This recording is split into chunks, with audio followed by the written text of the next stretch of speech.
Capital sports के साथ मैं नवीद खोकर। प्रोग्राम में आज बात करेंगे पाकिस्तान और वेस्ट इंडीज़ के दरमियान 2 टेस्ट मैचेस की सीरीज़ का पहला टेस्ट मैच कल से शुरू होने वाला है और बाबर आजम को एक बार फिर से कप्तान बना दिया गया और बाबर आजम का कल बड़ा इम्तिहान होने वाला है। बाबर आजम नए कप्तान होंगे टेस्ट टीम के और वेस्ट इंडीज़ और पाकिस्तान के दरमियान ये 2 टेस्ट मैचेस की सीरीज़ के बाद 3 टेस्ट मैचेस खेलने के लिए पाकिस्तान है वो इंग्लैंड जाएगा।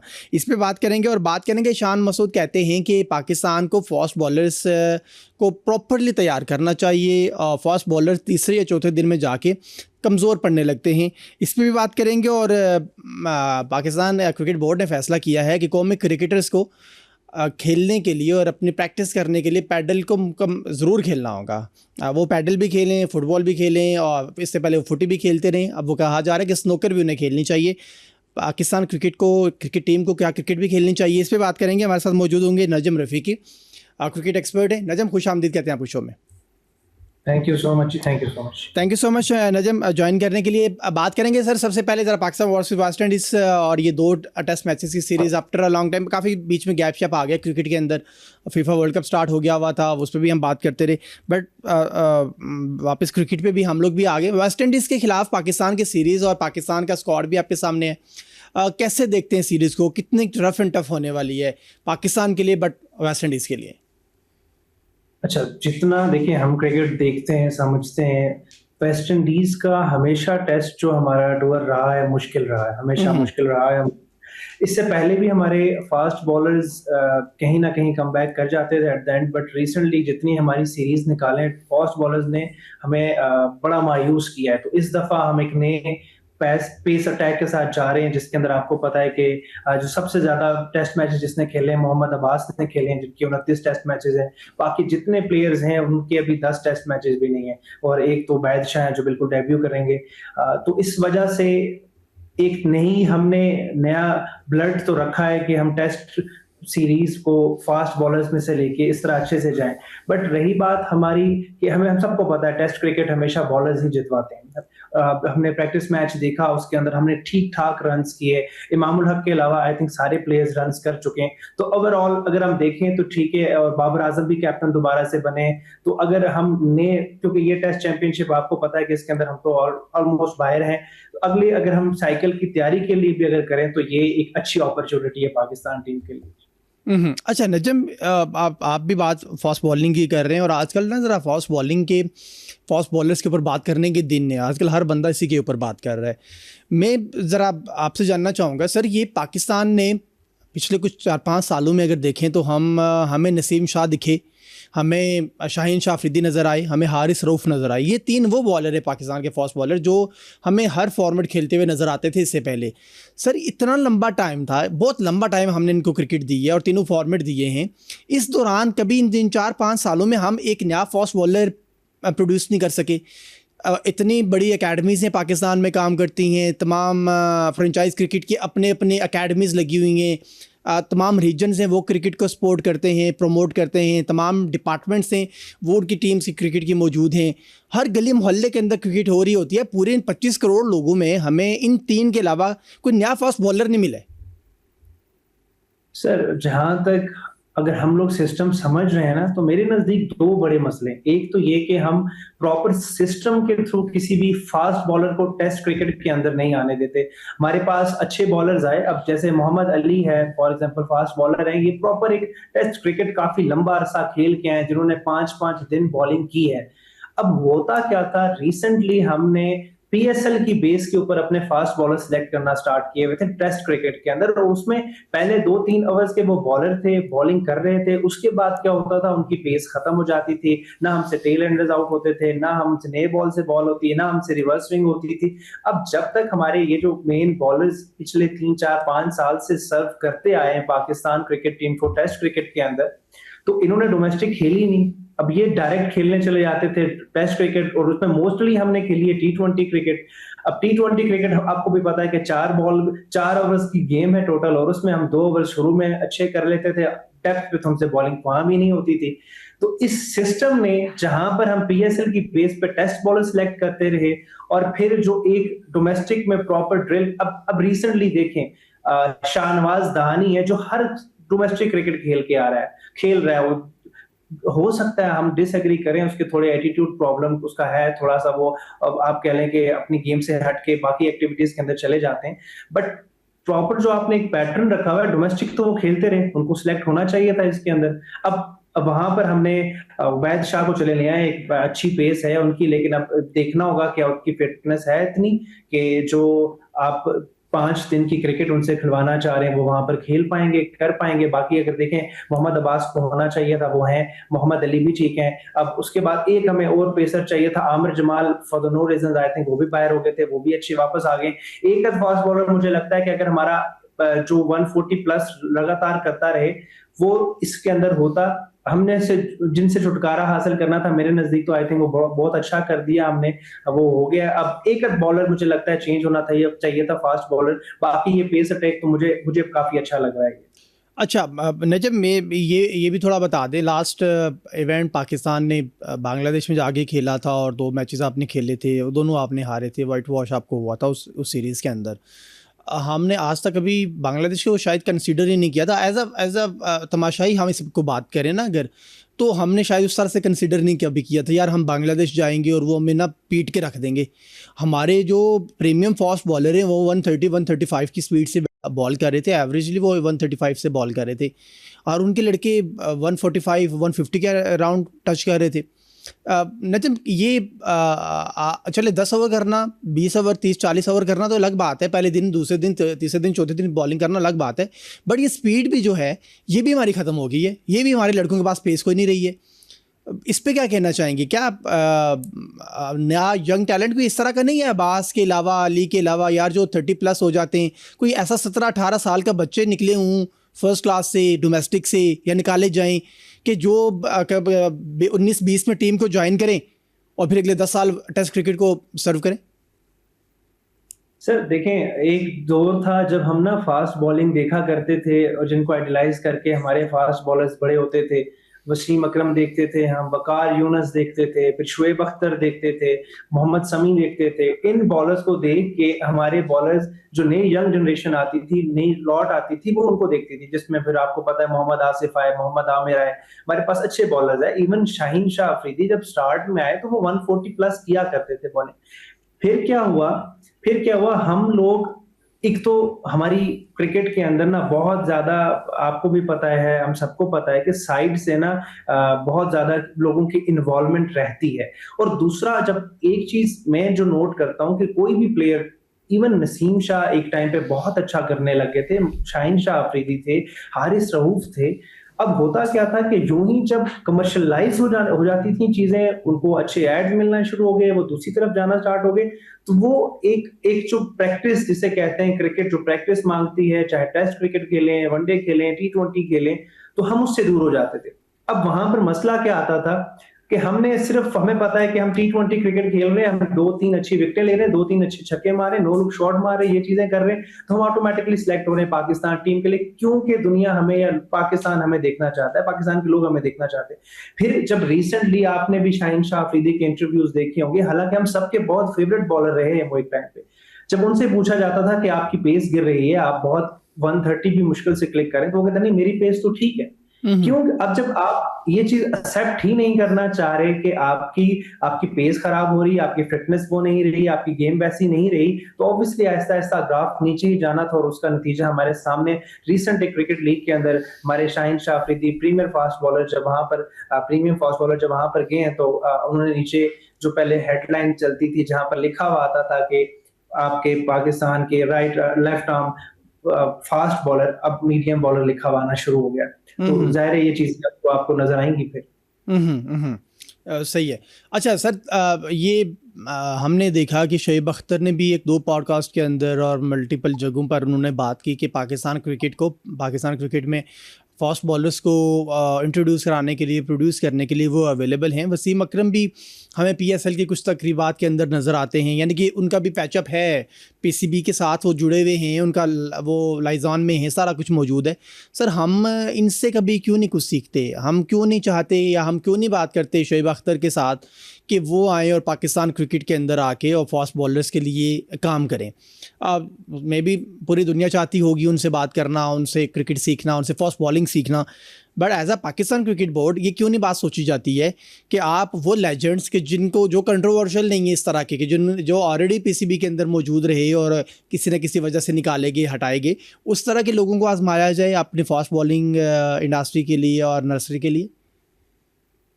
सर देखें, इसमें ना दोनों साइड्स पे ना कहीं मुझे इशू नजर आता है। जी। एक मुझे यहाँ इशू नजर आता है कि अभी तक मुझे लगता है जो हमारे स्टार्स रहे हैं, हमारे लेजेंड्स रहे हैं, वो उस ऑरा में से बाहर नहीं आ पा रहे। अच्छा। वो अपने आप को उसी जगह पर रख रहे हैं। फॉर एग्जाम्पल देखें, अगर इतना बड़ा लेजेंड होता है, मैंने इतनी क्रिकेट खेली है, तो अगर जहां मुझे नजर आ रहा है कि एक प्लेयर जिसकी शुरू में रिवर्स स्विंग इतनी अच्छी हो रही थी, अब वो रिवर्स स्विंग नहीं कर पा रहा। बेशक कुछ रूल्स भी चेंज हो रहे हैं, इवन अब जो वनडे के रूल्स चेंज हुए, आपकी रिवर्स स्विंग होनी चाहिए। 35 ओवर के बाद आपका बॉल ही एक यूज होता है।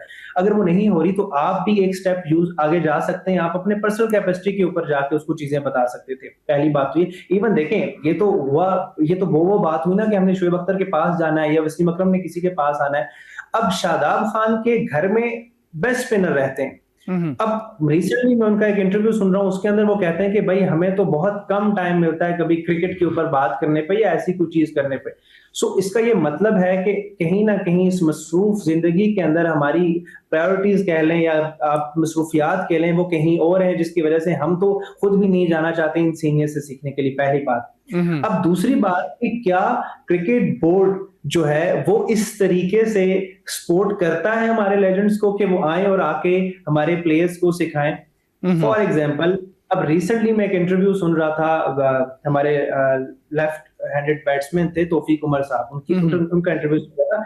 वो कहते हैं कि हम अपनी कैपेसिटी में तो काम करना चाहते हैं पाकिस्तान क्रिकेट बोर्ड के साथ। अब ऐसा नहीं हो सकता कि आप हमें ऑफर करें 1.5 लाख रुपया या 3 लाख रुपया और आप खुद लें 50 लाख रुपया। तो अब कहीं ना कहीं आप ये देख सकते हैं कि अब आप अगर ये किसी भी लेजेंड को आप कहें, किसी भी बड़े प्लेयर को आप ये कहें कि भाई आप आ जाए हमारे साथ काम करें, बट पैसे हम आपको इतने देंगे, तो कहीं ना कहीं आप तो उसकी बेइज्जती कर रहे हैं कि आप उसको आप फिर देख रहे हैं कि पीसीबी किस तरीके से उन प्लेयर्स को लेके आ सकता है। दूसरा, प्लेयर्स का मुझे लगता है अपना एटीट्यूड भी, इस जो रिसेंटली हमने जब इंडिया को हराया ना, उसके बाद प्लेयर्स का अपना एटीट्यूड भी थोड़ा सा काफी ज्यादा खराब हो गया। वो ये आपको सामने नजर आता होगा, वो प्रेस कॉन्फ्रेंसेस में बैठ के कहते हैं कि हमसे पहले क्या कभी किसी ने इंडिया को वर्ल्ड कप में हराया? हमने तो इंडिया को वर्ल्ड कप में हराया है। तो ऐसा कोई लेजेंड है नहीं जो हमसे बड़ा है। तो फिर ये कहीं ना कहीं एटीट्यूड प्रॉब्लम भी है और कहीं ना कहीं पीसीबी की अपनी पॉलिसीज भी हैं, जिसकी वजह से ना तो उस तरह से लेजेंड्स काम करना चाहते हैं, वो भी अपने ऑरा के अंदर रहना चाहते हैं, और नीचे वाले जो भी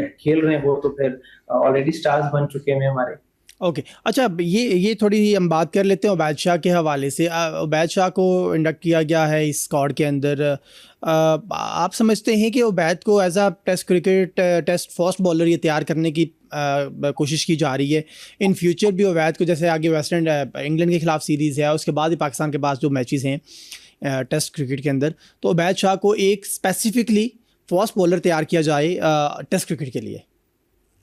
देखें, अभी एक तो यंग ब्लड है, पेस अच्छी है, फिर ऑलरेडी एक बड़ा भाई क्रिकेट खेल चुका है, तो आपको इंटरनेशनली और आप पीएसएल भी खेल रहे हैं, आपको नॉलेज है, समझ है, आपको पता है कि आप बिगर स्टेज के लिए तैयार किए जा रहे हैं। यहाँ सिर्फ और सिर्फ जहां मुझे लगता है कि एक चीज है, या तो वो आपको बहुत बड़ा बना सकती है या फिर ऐसा ही होगा आप एकदम से आएंगे और एकदम से चले जाएंगे, वो आपका एटीट्यूड है टुवर्ड्स क्रिकेट। हमारे सामने एग्जांपल रखें, उन्हीं का भाई है, बड़ा भाई है नसीम शाह। एक टाइम था कि दुनिया दीवानी थी नसीम शाह की, और आज वही टाइम है कि नसीम शाह एक विकेट लेने, हम तरस जाते हैं कि यार नसीम शाह शायद एक विकेट ले लें, शायद अब वो अपनी स्विंग के ऊपर कंट्रोल कर पाए, शायद अब उनको पता चल जाए कि कहां पर मैंने इन स्विंग करनी है, कहां पर मैंने आउट स्विंग करना है। शायद हम कहते हैं कि अब नसीम शाह को पता चल गया होगा कि उसने कैसे सेटअप करना है प्रॉपर टेस्ट क्रिकेट के अंदर, क्योंकि टेस्ट क्रिकेट सेटअप के बगैर आप अच्छे बैट्समैन को आउट ही नहीं कर सकते। चले वेस्ट इंडीज में हमारे पास फिर एक थोड़ी बहुत एक मार्जिन है कि हम उनके बैटर्स को जल्दी पकड़ सकते हैं। हालांकि रिसेंटली वेस्ट इंडीज ने बड़ी अच्छी सीरीज खेली है और 200 300 रन बनाए उनके प्लेयर्स हैं, लेकिन स्टिल हम ये कहते हैं कि चले हमारे पास एक अच्छा ऑप्शन है। बट इसके बाद वाली जो सीरीज आप इंग्लैंड में खेलने जा रहे हैं, अगर वहां आप अच्छी बॉलिंग नहीं करेंगे, आप प्रॉपर सेटअप नहीं करेंगे और आप जल्दी नहीं सीखेंगे या आपका एटीट्यूड टुवर्ड्स क्रिकेट बहुत ज्यादा आप कह लें कि पॉजिटिव या एक लर्निंग एटीट्यूड नहीं होगा, तो फिर मुझे लगता है कि वो भी जल्दी गायब हो जाएंगे। अदरवाइज अगर वो एग्जांपल्स रख के सामने सीखेंगे तो मुझे लगता है बहुत बड़ा सासा वो पाकिस्तान क्रिकेट टीम का बन सकते हैं। बिल्कुल ठीक हो गया सर। थोड़ी बात कर लेते हैं बाबर आजम से मुतल्लिक और पाकिस्तान का न्याय इम्तिहान इन वेस्ट इंडीज़। बाबर आजम को कप्तानी से हटाया गया था, वजूहात कुछ भी थी, किसी ने हटाया था, चले हम इस पे बात नहीं करेंगे, बट बाबर आजम वापस आ गए फील्ड के अंदर। बाबर ने उस मैच के अंदर अब रन्स भी कल मार दिए हैं। एज अ कैप्टन वो आपको दोबारा से भी नज़र आएंगी। कितना मुश्किल होता है या कितना ज़्यादा अच्छा होता है ये किसी भी प्लेयर के लिए? क्या कहना चाहेंगे कि जब आप कैप्टन रहे हों फिर आपको हटा दिया जाए और दोबारा से आप कैप्टन बने हों, तो ये आपके लिए एक पॉजिटिव नोट होता है, बट क्या आप समझते हैं कि नहीं यार अब ज़रा मुश्किल हो जाएगा एज अ कैप्टन? अच्छा देखें, पीएसएल से पहले के अगर आप बाबर आजम को देखेंगे ना, तो वो बाबर आजम था तो किसी को उसमें कॉन्फिडेंस नहीं था। पीएसएल से पहले वाले बाबर आजम की बात करें अगर हम, सबको पता था कि ये वो बाबर आजम नहीं है, क्योंकि हमने टी20 वर्ल्ड कप के अंदर उनको चौथे नंबर पे भेजा, हमने उनका कॉन्फिडेंस शेक किया। हम उनको वन डाउन ओपनर नहीं भेजना था, हमें उनको लेके नहीं जाना चाहिए था। पहली बात तो ये, क्योंकि आप माने या ना माने, पाकिस्तान क्रिकेट का इस वक्त वो सबसे अच्छा बैट्समैन है। अगर हमें आप बुरा लगता है, अच्छा लगता है, वो एक अलग टॉपिक है। दूसरी बात कि पीएसएल मैनेजमेंट में, पेशावर जल्मी की मैनेजमेंट ने उन्हें कॉन्फिडेंस दिया, जो कि उनकी बैटिंग के अंदर नजर आया, हम सबको नजर आया, और उन्होंने पीएसएल की ट्रॉफी हमें जितवाई।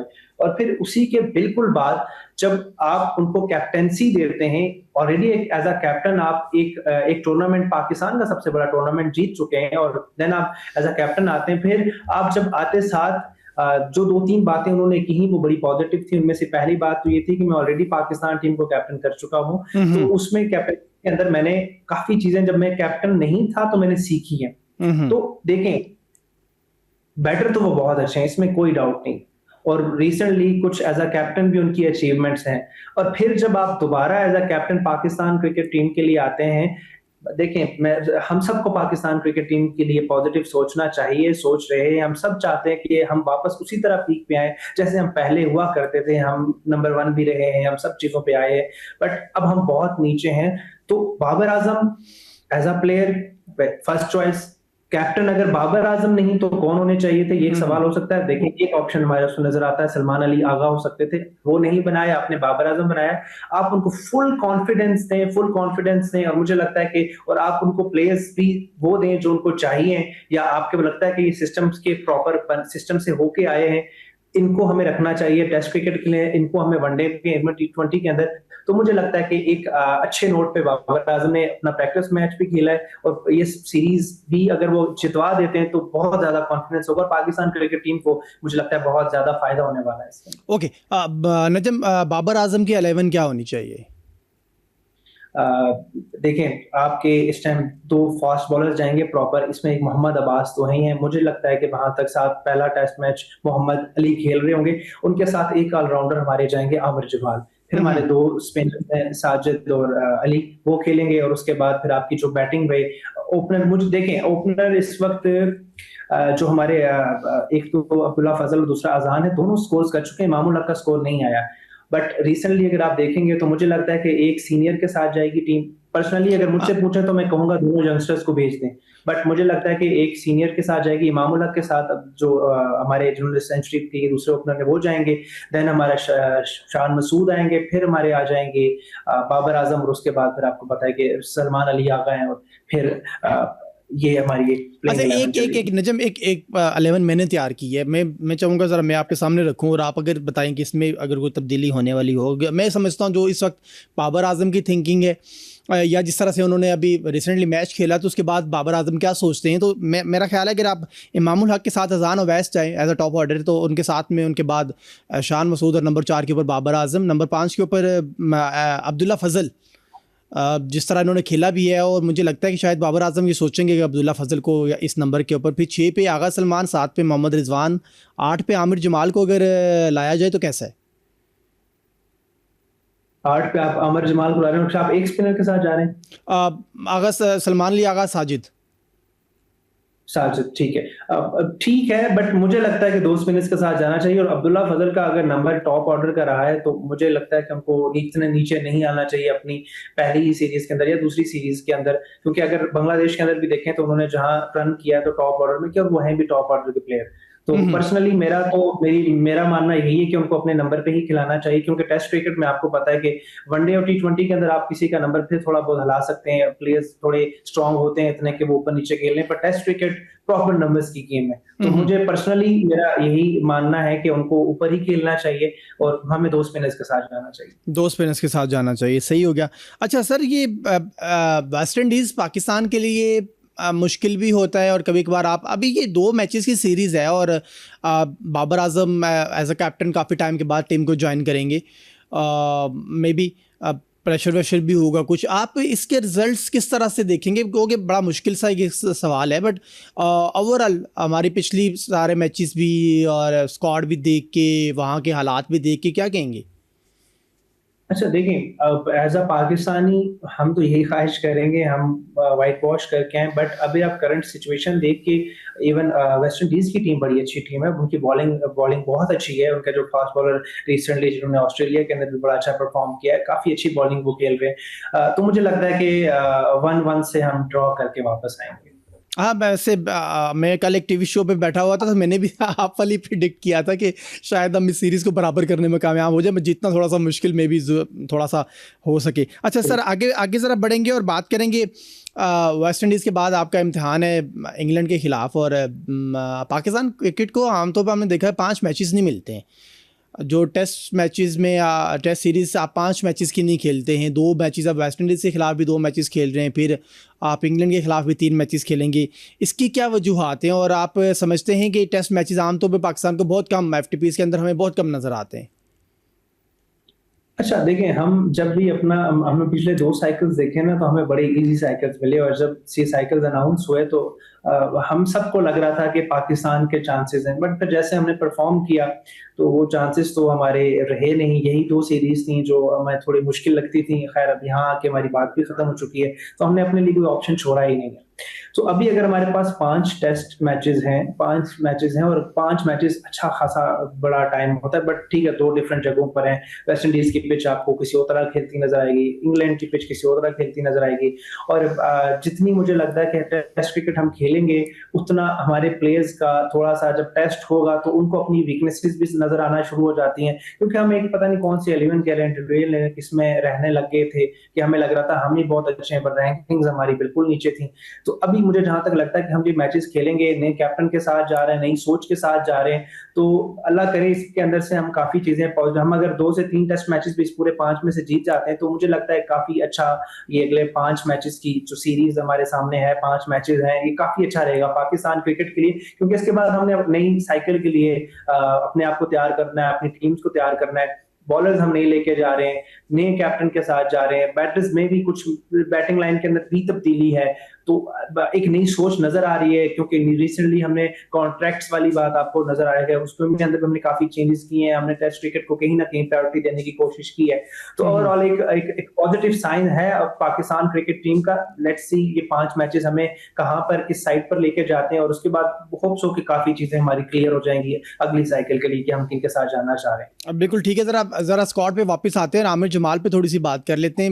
As a bowling allrounder Aamir Jamal को आप कैसा देखते हैं? जैसे आपने पहले भी बात की, हमें भी पता नहीं कि क्यों होता है कि जब वो कोई परफॉर्मेंस भी थोड़ी बहुत दे देते हैं, हमने ऑस्ट्रेलिया में भी देखा उनकी परफॉर्मेंस के बाद वो गायब हो गए, फिर परफॉर्म करते हैं गायब हो जाते हैं। एक बात चलती है, पता नहीं कितनी हकीकत है इसमें, कि बाबर आजम की ना ज़्यादा पसंद नहीं है आमिर जमाल बाबर आजम को।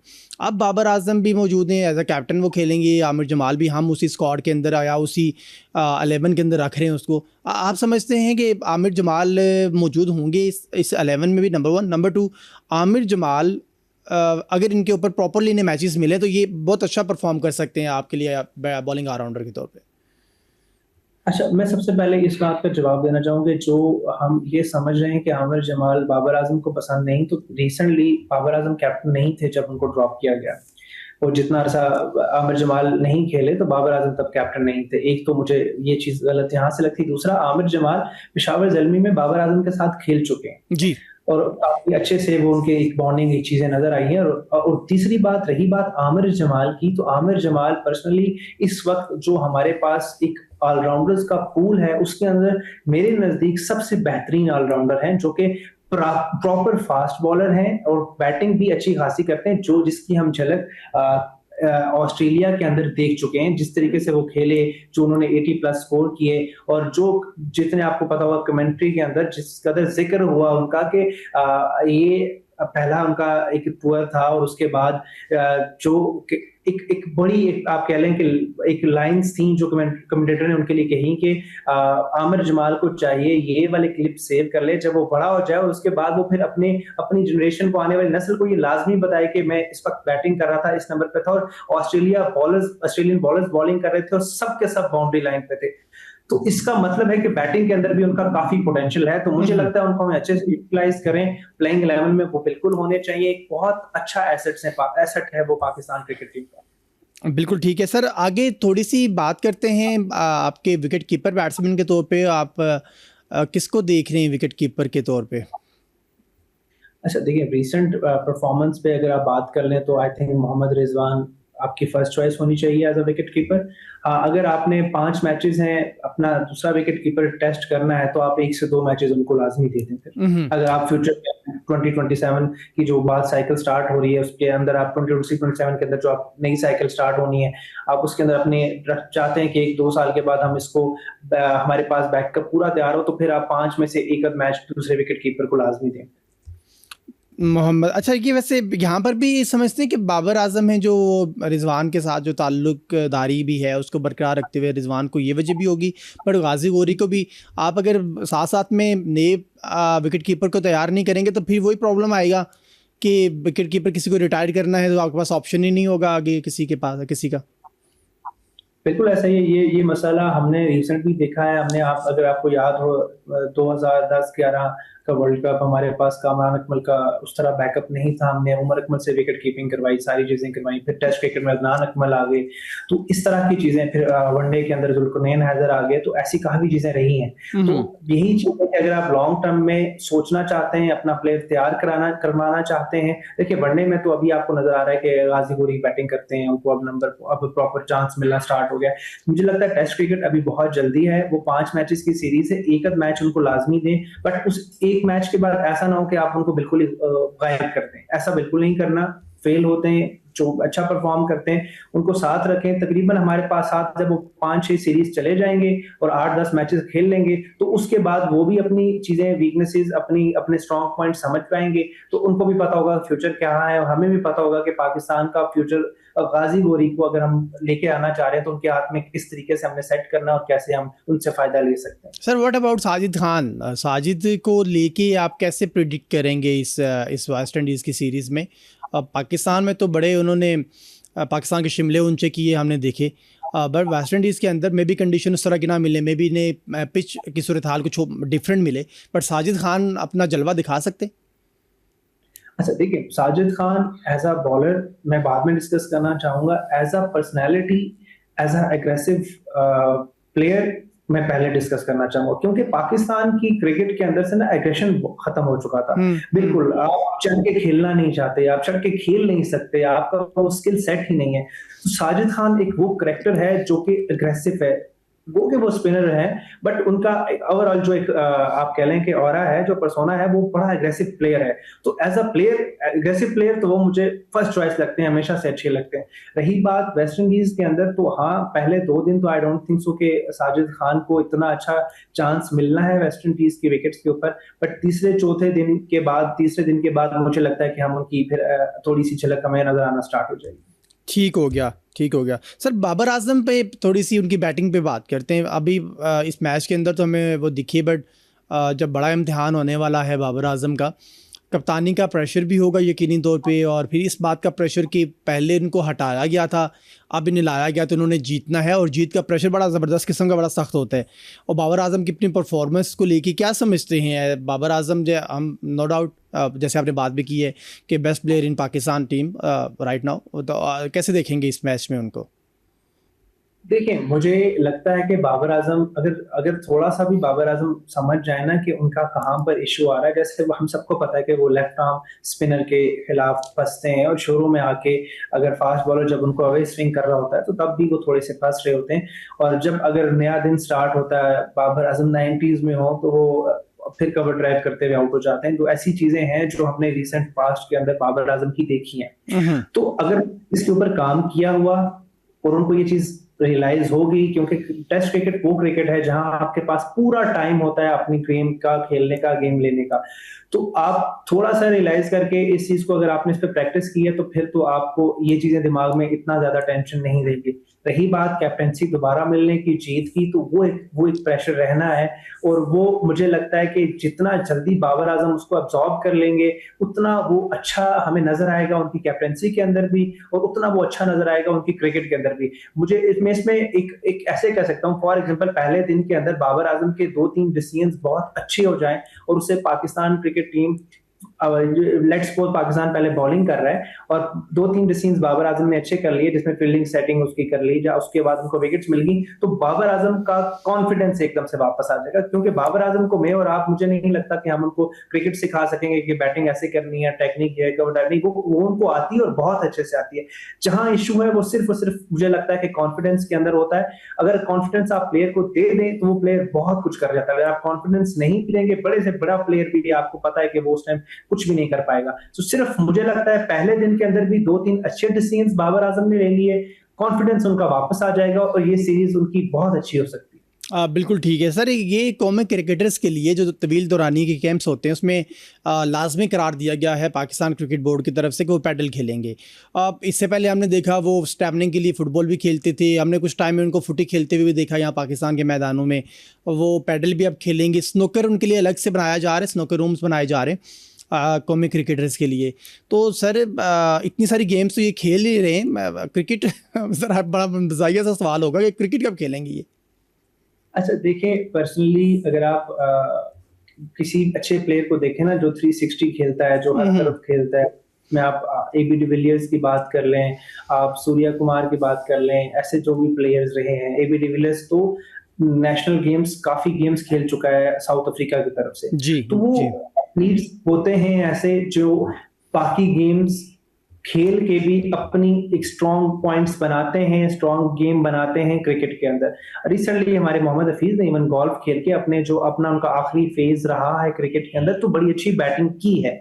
तो ऐसी एग्जाम्पल्स तो हमारे पास मौजूद हैं कि बाकी गेम्स खेल के आपने अपनी क्रिकेट को बहुत अच्छा किया है। बट सिर्फ और सिर्फ अगर आप इस माइंडसेट के साथ जा रहे हैं कि भाई, फॉर एग्जाम्पल, आप गोल्फ इसलिए खेलने जा रहे हैं कि आपकी जो लॉन्ग हिट्स हैं वो स्ट्रांग हो जाएं, तो सिर्फ इस वजह से आप जाके क्रिकेट उसके ऊपर क्रिकेट को स्ट्रांग करना चाह रहे हैं, तो मुझे तो लगता है ऐसी जितनी भी गेम्स हैं वो सब खेलनी चाहिए। आपको हॉकी खेलनी चाहिए, वो आपको पता है तकरीबन सेम ही क्रिकेट की तरह। जितना अच्छा आप बॉल ड्राइव कर लेंगे, जितना अच्छा आप बॉल मारेंगे, उतनी आपकी क्रिकेट में स्ट्रांग होगी। तो बात सिर्फ और सिर्फ यही है कि ये सब चीजें जितनी भी पाकिस्तान क्रिकेट टीम अनाउंस कर रहा है या पाकिस्तान क्रिकेट टीम एक डायरेक्शन में जा रहा है, या मुझे एक चीज नजर आ रही है, वो सिर्फ और सिर्फ कहीं ना कहीं आपका स्किल सेट इंप्रूव करके कॉन्फिडेंस लेने की बात है। जिन प्लेयर्स का स्किल सेट इंप्रूव है उनको कॉन्फिडेंस दें, जिनका स्किल सेट इंप्रूव करना है उनके लिए सारे पैटर्न रखें, बट एट द एंड उनके दिमाग में ये चीज लाजमी डाल दें कि ये सारी गेम्स आप जो खेल रहे हैं अपनी, लेट्स सपोज पैडल खेल रहे हैं तो आप अपना स्टैमिना बढ़ाने के लिए खेल रहे हैं, आप गोल्फ खेल रहे हैं तो अपनी लॉन्ग हिट्स बेहतर करने के लिए खेल रहे हैं। तो ये चीजें जब आपके दिमाग में होंगी तो फिर आप उसी तरीके से प्रैक्टिस करते हैं। फिर आपको उस चीज से फर्क नहीं पड़ता कि आप पैडल वाला मैच हार रहे हैं, गोल्फ में आप लंबी हिट मार पा रहे हैं, नहीं पा रहे हैं। आपको ये पता होता है कि मेरा लॉन्ग टर्म इससे फायदा ही है। ठीक तो हो गया। ये चीजें प्लेयर्स के दिमाग में होंगी तो फिर मुझे पता है, लगता है कि इंशाल्लाह हर प्लेयर को जो है उससे फायदा होना है। ठीक हो गया, बहुत शुक्रिया जी। नजम रफ़ीकी हमारे साथ मौजूद थे, बात कर रहे थे पाकिस्तान क्रिकेट के हवाले से। और पाकिस्तान वर्सेस वेस्ट इंडीज़ पहला टेस्ट मैच कल से शुरू होने जा रहा है और पाकिस्तान 2 टेस्ट मैचेस की सीरीज़ के लिए वेस्ट इंडीज़ के अंदर मौजूद है। और ये सीरीज़ खत्म होने के बाद पाकिस्तान मूव ऑन करेगा इंग्लैंड के लिए और वहाँ पर पाकिस्तान के लिए 3 टेस्ट मैचेस की सीरीज़ भी मौजूद है। मज़ीद बात करेंगे, वक्त ब्रेक, हमारे साथ रहेगा। वेलकम बैक की बात कर रहे हैं आज एएफएल पाकिस्तान के हवाले से भी। और एएफएल पाकिस्तान की टीम है थाईलैंड में शिरकत करेगी एशियन चैम्पियनशिप में, और तकरीबन 20 टीम्स इसमें मौजूद होंगी। 10 मुख्तलिफ ममालिक के बॉयज़ एंड गर्ल्स इस टीम में शिरकत कर रहे हैं। पाकिस्तान से भी टीम जाएगी और पाकिस्तान की बॉयज़ टीम है जो मेंस टीम है वो शिरकत करेगी इस थाईलैंड के इवेंट के अंदर। इस पर बात करेंगे। और इस जो इवेंट है उसके लिए आपसे कुछ दिन पहले एक तरबी ट्रायल्स का इनेकाद किया गया था। आबिद हुसैन है जो आबिद हुसैन बद्दी, जिनका ताल्लुक पाकिस्तान फ़ुटबॉल से है, पाकिस्तान फ़ुटबॉल फेडरेशन के वो एग्जेक्टिव मेंबर भी हैं। उन्होंने इन ट्रायल्स को कंडक्ट किया था। वो चीफ सेलेक्टर थे, उन्होंने एक टीम सेलेक्ट की और उस टीम का तरबी की कैंप है जो इस्लामाबाद में जारी है। इस पर बात करेंगे। राहील हमारे साथ मौजूद हैं, राहील अहमद, और ये एएफएल के इंटरनेशनल प्लेयर हैं। राहील, खुश आमदीद कहते हैं आपको शो में। बहुत शुक्रिया नवीद भाई। थैंक यू सो मच राहील। सबसे पहले तो खुश आमदीद भी कहूँगा, साथ में सर आपका इवेंट होने जा रहा है थाईलैंड में। क्या तैयारी है, किस तरह का कंपटीशन मिलता है आपको थाईलैंड में? जी माशाल्लाह से तैयारियां भरपूर हैं। और आज जैसे कि आपको पता है ट्रायल्स का इनकाद हुआ है, लड़कों की फिटनेस को चेक किया गया कि लड़के कितने फिट हैं। अल्हम्दुलिल्लाह हमारे लड़के, बहुत ज़्यादा लड़के ऐसे हैं कि जो रेगुलर क्लब की तरफ से एएफएल खेलते हैं सारा साल। उस वजह से फिटनेस पे काफ़ी जो है ना वर्क हुआ है। और अल्हम्दुलिल्लाह हमारी टीम बहुत तगड़ी है। और थाईलैंड में आपको पता है कि बहुत ज़्यादा गर्मी होती है, बहुत ज़्यादा स्टेमिना की जरूरत होती है। तो माशाल्लाह से हमारे पास क्वालिफाइड कोचेज हैं और हमारी जितनी भी इंतजामिया है, आबद भाई हैं, चोई साहब हैं, चोई जुल्फकार साहब, वो हमें बहुत ज़्यादा बैक करते हैं। और महबूब साहब हैं, वो हमारी फिटनेस पे बहुत काम करते हैं, वो फिजियो भी हैं। तो इस वजह से हम मौसम के हिसाब से भी उसको मद्देनजर रखते हुए कि उधर हमें क्या वेदर मिलेगा, उस हिसाब से हम अपनी तैयारियां कर रहे हैं। और अल्हम्दुलिल्लाह हमारी टीम काफ़ी फिट है। हाँ। अच्छा राहील, पाकिस्तान में एएफएल का रुझान कम है अभी। एक नई गेम है, बड़ी वर्किंग चल रही है। आपके फेडरेशन के जो प्रेसिडेंट हैं सरदार तारिक साहब हैं, जो जुल्फ़कार साहब भी, और आप आबिद बदी साहब की बात कर रहे थे, वो डायरेक्टर हैं। वर्किंग तो चल रही है। ये बताइएगा, आप क्या देखते हैं इसको? कितनी सारी गेम्स आपको मिलनी चाहिए? कितना टैलेंट मौजूद है एएफएल का पाकिस्तान में? जी ये तो नो डाउट नवीद भाई, टैलेंट तो काफ़ी ज़्यादा है पाकिस्तान में इस चीज़ का। अब पहले पहले तो थोड़ी सी मुश्किल थी, लेकिन अब हर सूबे में एएफएल की टीमें बना दी गई हैं। ये स्पेशली खसूसी कावश है सरदार तारिक साहब की और चोई साहब की, इन्होंने अंत तक मेहनत की है। और अब पाकिस्तान में किसी को बताना नहीं पड़ता, जब एएफएल का नाम आता है तो उनको पता चल जाता है कि ये एक बहुत अच्छी गेम है। और पूरे पाकिस्तान में बहावलपुर इवन के मेरी ड्यूटी लगाई थी चोई साहब ने और अताउल्ला खान साहब ने। मैं उधर जाके बहावलपुर में ये गेम इंट्रोड्यूस करवाई और बाकी सारे सूबों में। तो आप अब देखें जो टीम बनी है उसमें हर सूबे का प्लेयर शामिल है। तो इस वजह से ये एक बहुत अच्छी बात है कि ये हमारी इस गेम को जो है ना सूबाई लेवल पे बहुत ज्यादा प्रमोट किया गया। इवन के महकमा पुलिस से मैं तल्लक रखता हूँ, तो पुलिस में भी इसकी मैंने खुद से टीम एक तैयार कर ली हुई है ताकि आने वाले वक्त में पेश ना आए कि इस गेम को समझने वाले जो एक दफा देखता है ना वो काफी इससे मुतासर होता है कि बॉडी टच है। ये इसमें ये बहुत हार्ड गेम है। लोग कहते हैं कि ये 2-3 गेमों का मजमू है, तो वो ठीक कहते हैं। ये काफी हार्ड है और काफी इंशाल्लाह मजा आएगा आने वाले वक्तों में। एएफएल काफी ग्रो कर रही है। अच्छा राहील, ये आप पाकिस्तान पंजाब पुलिस से खेलते आए थे? जी जी, मैं पंजाब पुलिस का नेशनल प्लेयर हूँ कबड्डी का। वुशु में मैं अभी कराची में नेशनल गेम्स हुई हैं, मैं सिल्वर हुआ हूँ। और मुए थाई में भी मैं सिल्वर हुआ हूँ। तो अल्हम्दुलिल्लाह पुलिस की तरफ से मैं 2-3 गेमें खेलता हूँ, जूडो खेलता हूँ और मैट रेसलिंग खेलता हूँ और पावर लिफ्टिंग भी अल्हम्दुलिल्लाह मैं करता हूँ। अच्छा राहील, ये बताइएगा कि ये जो इवेंट है थाईलैंड में, और इसमें दुनिया से तकरीबन पूरे एशिया से 10 के करीब टीम्स हैं, उनकी खबर आ रही है। आई थिंक इंडिया भी इसमें शिरकत करेगा। लास्ट टाइम भी जब पाकिस्तान वर्सेस इंडिया हुआ था तो पाकिस्तान ने बड़ा टफ मुकाबला, पाकिस्तान ने मुकाबला नहीं बल्कि पाकिस्तान ने बड़े नाकू चने चबा दिए थे इंडिया को। वो तो खैर इंडियन ज़्यादा अच्छे नहीं है इस गेम के अंदर है फिल्म में। आपकी बार आपका क्या आइडिया है? इंडियन टीम आ रही है आपकी बार, तो मुकाबला अगर पड़ता है पाकिस्तान का इंडिया के साथ टाई पड़ती है तो क्या रिजल्ट्स होंगे? जी देखें, आप सबको पता है कि इंडिया हमारा रवायती हरीफ है, तो अल्हम्दुलिल्लाह अब तक एएफएल की जितनी गेम्स उनके साथ हुई हैं हमने वन साइडेडली विन की हैं। जब बात आती है पाकिस्तान इंडिया की, तो पाकिस्तान के नाम से ही इंडिया के ऊपर प्रेशर आ जाता है, और जो कंसंट्रेट उनको करना चाहिए वो गेम पे वो नहीं कर सकते। अल्हम्दुलिल्लाह हमारा टैकल अच्छा है, और हमारे फॉरवर्ड लड़के बहुत अच्छा खेलते हैं। राघवमैन बहुत तगड़ा खेलते हैं, तला भाई और एहसन भाई माशाल्लाह आउटस्टैंडिंग है। तो मुझे अल्हम्दुलिल्लाह माइकल गैलस है हमारे कोच, जो साबका कोच थे पाकिस्तान टीम के, और ऑस्ट्रेलियन मैनेजमेंट ने मिलके मुझे पाकिस्तान टैंक का नाम दिया। उधर 3-4 लड़के उड़ाए थे उनके टैकल करके, उस वजह से काफी जो है ना वो कोचेस मुतासर हुए। और अल्हम्दुलिल्लाह हमारी हर लिहाज से इंडिया से टीम काफी बेहतर है। इंडिया से काफ़ी बेहतर है। अच्छा, ये बताइएगा, जिस तरह आप कंडीशन की बात कर रहे थे, थाईलैंड में पाकिस्तान में तो आजकल मानसून चल रहा है यहाँ पे, फिर भी ऑन एंड ऑफ, कभी मौसम थोड़ा सा सर्द हो जाता है, नॉर्मल हो जाता है, और कभी गर्मी हो जाती है, हब्स में इजाफा हो जाता है। बट थाईलैंड में टिल यही मौसम चलता रहता है, वहाँ पे गर्मी है थोड़ी।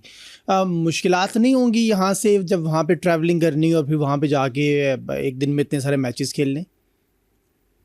जी जी, नवीद भाई मुश्किलात तो होती हैं, लेकिन देखें हमें एनवायरनमेंट का पता है। हमारे जो कोचेज हैं, हमारे चौधरी साहब, इवन के चौधरी साहब जनरल सेक्रेटरी हैं, वो हमें एक एक बच्चे को जो है ना वो चेक करते हैं कि यार अपने पानी का ख्याल रखो, अपने जो है ना वो रिहैब करो, अपने आप को कूल डाउन रखो। वो खाने का पीने का हर चीज का ख्याल रखते हैं, जिस वजह से हमें इतनी ज्यादा मुश्किल पेश नहीं आती। जब आपको खाने का पता है, आपने पीना क्या है, खाना क्या है, डाइट को टोटली आप कंट्रोल रखेंगे ना, तो आपको वेदर फिर मैटर नहीं करेगा। वेदर भी मैटर नहीं करेगा। सर, ये कोचेस कौन हैं जो आपको ट्रेनिंग करा रहे हैं? जी, ये एएफएल की ट्रेनिंग जो है वो तो हमारे माशाल्लाह से चौधरी साहब ने जो जिन कोचेस की ड्यूटी लगाई है, महबूब भाई हैं, और फरीद भाई हैं, जेपी भाई हैं, और शमस भाई हैं। तो माशाल्लाह से बहुत बहुत अच्छी ट्रेनिंग करवाते हैं वो। और जब भी हमें कोई ना कोई बात पूछनी पड़ती है, तो वो बहुत अच्छे तरीके से रहनुमाई कराते हैं, जैसे छोटे भाइयों की तरह ट्रीट करते हैं, बहुत फ्रेंडली माहौल रखते हैं। कभी उन्होंने इतना लेकिन हम भी उनको जो रिक्वायर्ड हो हम उस पर पूरा उतरते हैं जितनी वो देखते हैं। ठीक हो गया। राहिल, कोई मैसेज देना चाहेंगे जाते जाते आपका इस इवेंट से मुतल्लिक या आईएफएल पाकिस्तान से मुतल्लिक?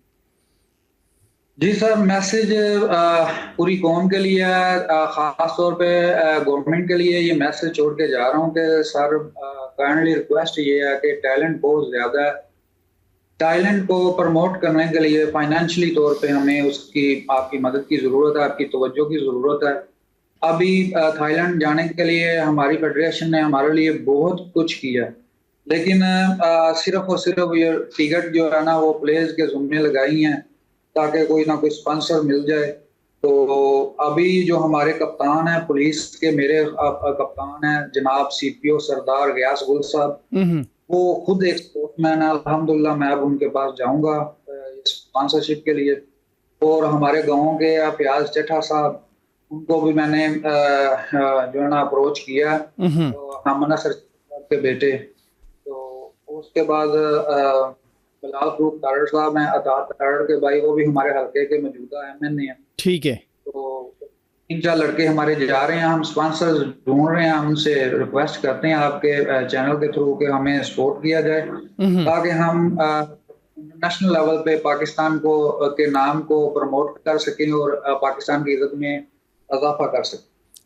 बहुत शुक्रिया, thank you so much. Raheel Ahmed AFL international player हमारे साथ मौजूद थे, बात कर रहे थे पाकिस्तान एएफएल की तरफ से थाईलैंड में शिरकत के हवाले से। और पाकिस्तान एएफएल की टीम है, यानी ऑस्ट्रेलियन फुटबॉल फुटी टीम है जो वो जाएगी थाईलैंड में चैम्पियनशिप खेलने के लिए। एशियन चैम्पियनशिप है, इस चैम्पियनशिप में एशिया से 10 से ज़्यादा ममालिक शिरकत करेंगे, जिसमें 20 से ज़्यादा टीम्स भी मौजूद होंगी। ये मेंस और वमेंस का इवेंट होगा और पाकिस्तान ऑलरेडी इस इवेंट में भी शिरकत कर चुका है, जिसको पाकिस्तान ने लास्ट टाइम विन किया था। आई थिंक 2023 के अंदर पाकिस्तान की टीम यहाँ पर गई थी, उसके लिए तरबीती कैंप है वो इस्लामाबाद में जारी है। प्रेसिडेंट हैं सरदार तारिक महमूद साहब और चौधरी जुल्फ़िकार सेक्रेटरी जनरल और डायरेक्टर EFL हैं जो आरिफ हुसैन बद्दी साहब का कहना है कि इस चैम्पियनशिप में, इस इवेंट के अंदर पाकिस्तान की टीम पाकिस्तान का नाम रोशन करेगी और अगर पाकिस्तान के मुकाबले में रवायती हरीफ इंडिया आता है तो फिर हम उसको नाकू चने चबवाएंगे। आज की शो से अपने होस्ट नवीद खोखर को इजाज़त दें। अल्लाह हाफ़िज़।